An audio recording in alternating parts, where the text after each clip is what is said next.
സമസ്ത മേഖലയിലൂടെയും നിരന്തരം കേരള ജനതയെ കവർച്ച ചെയ്തുകൊണ്ടിരിക്കുന്ന CPMന്റെ കേരള ഭരണം അവസാനിപ്പിക്കണമെന്ന് Indian National Congress Edapariyaram ward convention ഉദ്ഘാടനം ചെയ്തുകൊണ്ട് DCC vice president advocate A. Suresh Kumar പറഞ്ഞു. സത്യമാൻ സാധിക്കും. അടുത്ത പഞ്ചായത്ത് ഇലക്ഷൻ വരുമ്പോൾ ഈ വാർഡ് കമ്മിറ്റി കൂടും വീണ്ടും. അത് ഇവിടുത്തെ ഓരോ കോൺഗ്രസ് പ്രവർത്തകന്റെ അഭിമാനത്തോടുകൂടി പറയാം, എന്റെ പാർട്ടിയുടെ ഘടകങ്ങൾ ഇവിടെ.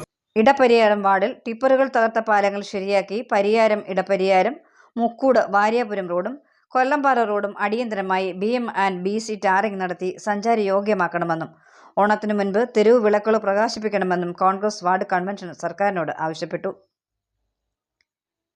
ഇടപ്പരിയാരം നളന്ദ മന്ദിറിൽ നടന്ന യോഗത്തിൽ ഗാന്ധി ദർശൻ വേദി ജില്ലാ ചെയർമാൻ KG റെജി അധ്യക്ഷത വഹിച്ചു. INC മണ്ഡലം പ്രസിഡന്റ് KP മുകുന്ദൻ മുഖ്യ പ്രഭാഷണം നടത്തി.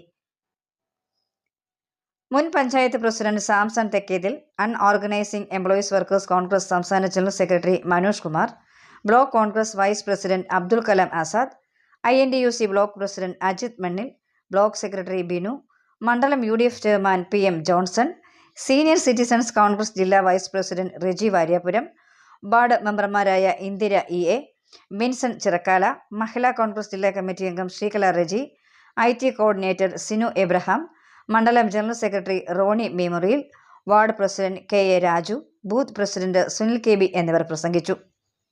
9 ന്യൂസ്, പത്തനംതിട്ട.